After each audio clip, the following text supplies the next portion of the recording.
the world with a bold claim about Igbo land. That woman was Professor Acholonu, the Nigerian scholar, writer, and cultural researcher whose groundbreaking research challenged the world to rethink Igbo land's place in history. I believe every Nigerian, especially the Igbos, should watch this video, and I am surprised the video was not widely distributed because it's not new. Catherine Acholonu, who was selected as a Fulbright scholar by the US government in 1990 and was the special advisor to the Nigerian president on arts and culture in the early 2000s, died in March 2014. Her book, They Lived Before Adam, presents controversial yet fascinating ideas about ancient Igbo civilization and their role in the story of humanity. But what exactly did she say? And why does her message still spark debates today? Let's watch. Please click the like button to support my channel. Thank you. I'd like to first of all address the significance of the work we have done, the research we have done. We believe that our findings have expanded the parameters of knowledge.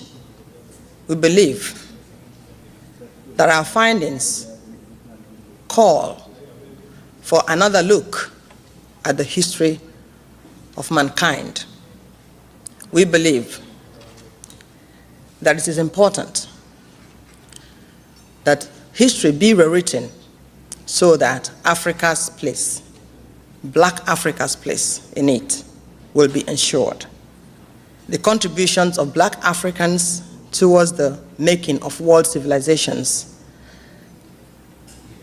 are what our findings are about. I stand here today not just as myself alone, but as head of a research team set up in 2004 under the auspices of the United Nations Forum of Arts and Culture, Nigeria. The United Nations Forum of Arts and Culture is a program of the Global Secretariat of the UNCCD, of which I happen to be the Nigeria representative and Goodwill Ambassador. This research team has in it personalities such as Dr. Ajay Prabhakar, an Indian software technology engineer and specialist of the United Nations Forum of Arts and Culture. Ms. Nneka Ebuna, a senior culture officer in UNESCO Nigeria.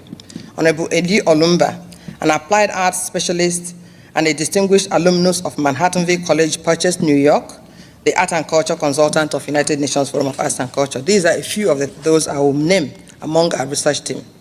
I myself am a professor of linguistics and African cultural studies, a former Fulbright scholar at the Westchester Consortium for International Studies, and visiting professor at Manhattanville College, Iona College, College of New Rochelle, Marymount College, all in New York State. They Lived Before Adam is my 16th published book, and the second in a series which are the result of this research project, which originally began in 1990, 19 years ago in the state of New York, and precisely on the campus of Manhattanville College.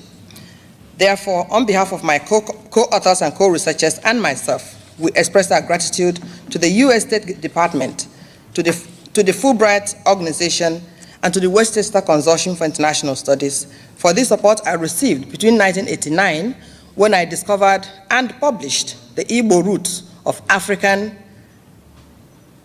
slave author and American slave author, Olaudah Equiano, also called Gustavus Vassa.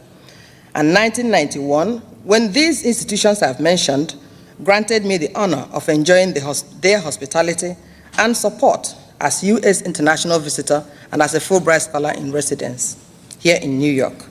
They Lived Before Adam is the sequel to another work titled The Gram Code of African Adam, Stone Books and Cave Libraries, reconstructing 450,000 years of Africa's lost civilizations, published in 2005. Together, these two books make up a total of about 1,150 pages.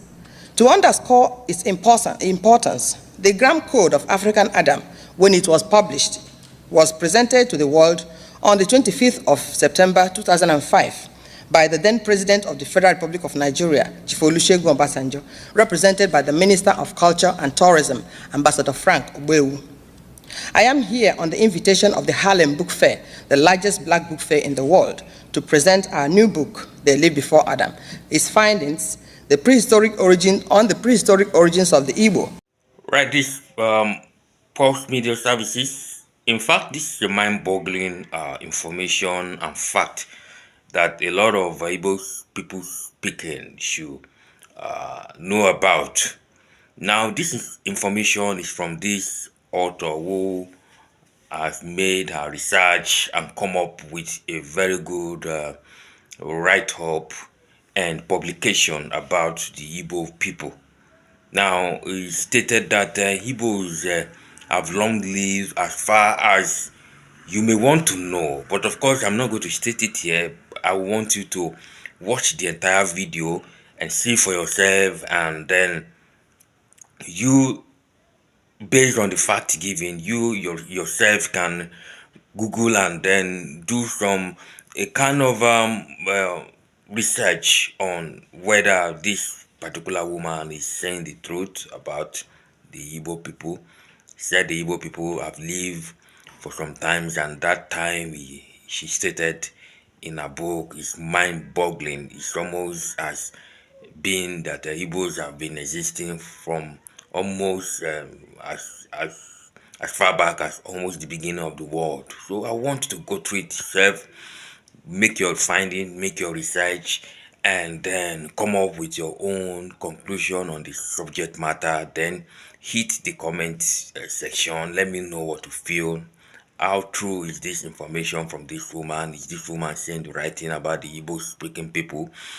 Let us know. Don't forget to like this page, share, comment, subscribe, so that you continue to get more updates from our end. This is Pulse Media. They've never been ruled. Alternative title is The Igbo Since 1.6 Million BC. Two things mark out our work as a new and, as some say, groundbreaking addition to scholarship. The first is the discovery and transcription of lost stone writings of prehistoric Africans.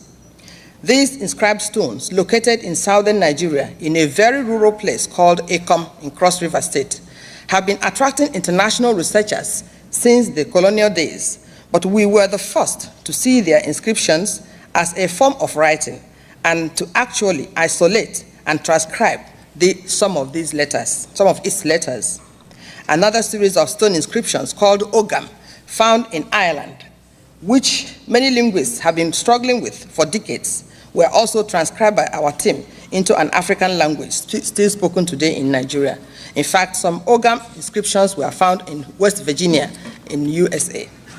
What we have found in the case of the inscribed monolith of southeastern Nigeria, the monolith of Ikom, is that they contain two letters that were the foundation of proto-cuneiform, a writing system used in Mesopotamia or Sumer before 4000 BC.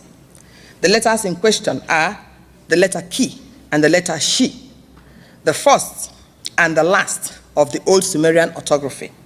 We also found some basic letters of early Egyptian hieroglyphics, such as the letters R and the letters N on the stones of Ikom.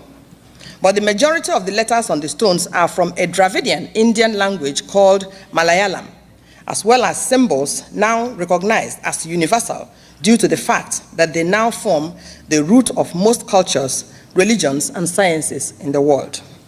These include the cross, the spiral, the triangle, the circle, the concentric circle, and every other known geometric shape. The antiquity of the stones and the fact that they were discovered in the virgin forest, where many were buried underground, shows that they were indigenous and that they belong to the twilight days of human history, prehistory indeed.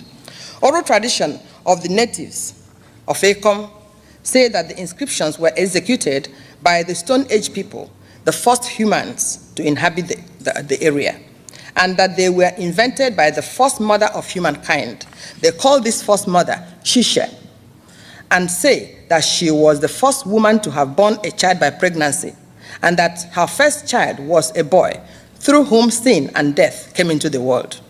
The monolith dedicated to her in Ikom bear the name Shishe, just like the oral tradition, written in an orthography that includes proto-cuneiform, that is Sumerian Proto-Cuneiform, Proto-Canaanite, Dravidian Malayalam, and others. Her Ikom name, Shishe, is the same Hebrew name which Adam called Eve in the biblical story of creation. Her eyes and mouth form the Canaanite Hebrew letter Ayin, which is the first and highest sephira in the Hebrew Kabbalah. It represents the no thing, the infinite, the ineffable God. There are over 300 of these stones in Ikom, Nigeria. Another thing that marked a turning point in our research was the discovery by a team of archaeologists of the University of Nigeria in Nsukka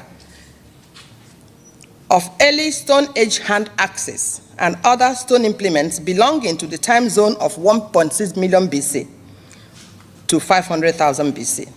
The archaeologists, Professor F.N. Anozie, Professor J.O. Ijoma, and others working with some British faculty members of the Department of Archaeology, University of Nigeria and Nsukka in the 70s, discovered several lorry loads of non-polished as well as polished hand axes, picks, and other implements in a place called Ugwele in the zone of Okigwe in southeastern Nigeria. Their conclusion, published in a number of local journals at the time, was that the Okigwe home of Homo erectus, or Nigerian early man, was the one-stop shop, the warehouse that supplied survival tools to all pockets of Homo erectus habitation worldwide. For us, this means that it was from Okigwe, prehistoric Nigeria, that the out of Africa migrations of early man took off to populate the 5 continents of the globe. More so because Homo erectus implements discovered all over the world all look like they were made in the same Okigwe factory. This was also the conclusion of the archaeologists. Our linguistic analysis of samples of words from a number of languages spoken in all 5 continents of the globe today confirm what several other linguists have long suspected and concluded, that mankind, as the Hebrew Bible says, spoke one language at the beginning. Our comparative linguistic analysis of words from many languages across the globe show that Igbo, the language group that includes Okigwe, the home of the Nigerian Homo erectus, was in fact spoken by the earliest inhabitants of countries as far-flung as Nigeria, Egypt, Mesopotamia, Turkey, India, China, Greece, United Kingdom, North America, South America, including the Greenland Eskimos. In fact, the 2 vernacular words that survived in Plato's description of Atlantis were found to be in sound and in meaning to have been directly derived from the Igbo language environment. So too were 90% of words used by Adam and his household, especially names of people and places and their meanings. Our research includes the origin and meanings of symbols used in every religion and sacred literature all over the world. In these, we found that Hebrew Bible, the Kabbalahs of the Hebrews and the Chinese, the Hindu Vedas and Ramayana, and the recently discovered Egyptian Christian Bible called the Nag Hammadi are of immense importance in revealing lost knowledge. Wherever we looked, we found evidence confirming the claims by geneticists who have been conducting mitochondrial DNA research in 4 leading universities here in USA, that all mankind came from sub-Saharan Africa, that Eve and Adam were black Africans. However, whereas it had been previously believed that Adam and Eve were descended from East African Lucy, our findings reveal that it was not an East African Lucy, but more like an Igbo Nigerian Chioma. This is the name of the first lady of my state, who is actually from Okigwe, the home of the Homo erectus, who was Homo habilis, ancestor of Eve and Adam.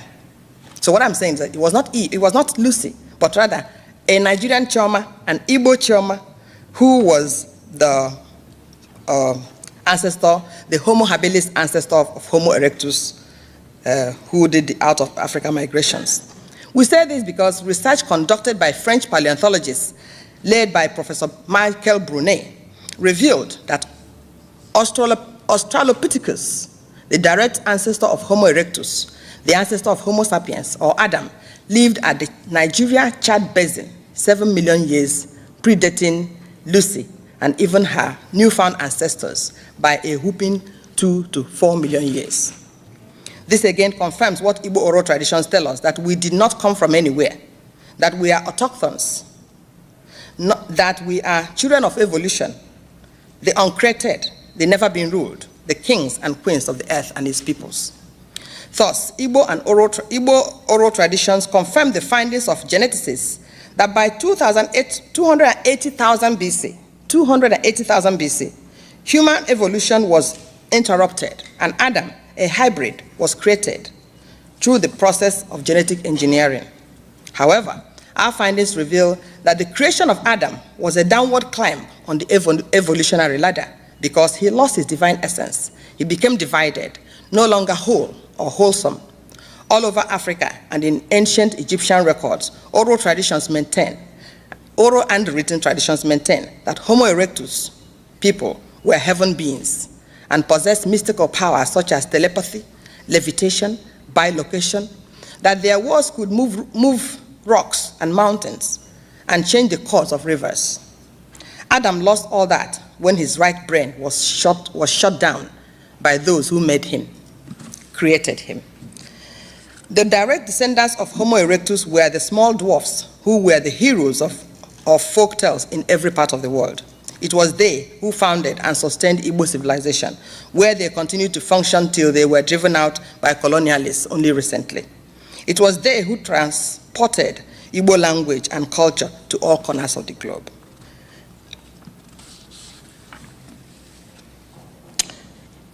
Therefore, we say that the things falling apart, which you read about in Chinua Achebe's Things Fall Apart, to whom this publication, The Live Before Adam, is dedicated, refers to the falling apart not only of the Igbo of the colonial period, but of the prehistoric Igbos, the ancestors of mankind.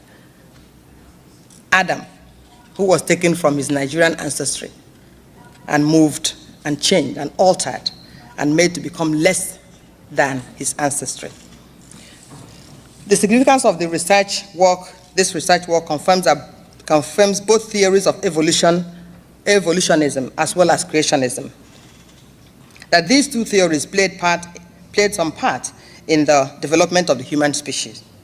That indeed mankind is one family, and black Africans are the oldest ancestors of humankind, and the first to be called Homo. That the lost paradise of Eden was an African location. That in fact, it was a West African and Nigerian location. And that the solutions to the problems created by modernity through the fall of Adam are to be sought in Black Africa. Thank you so much. God bless you.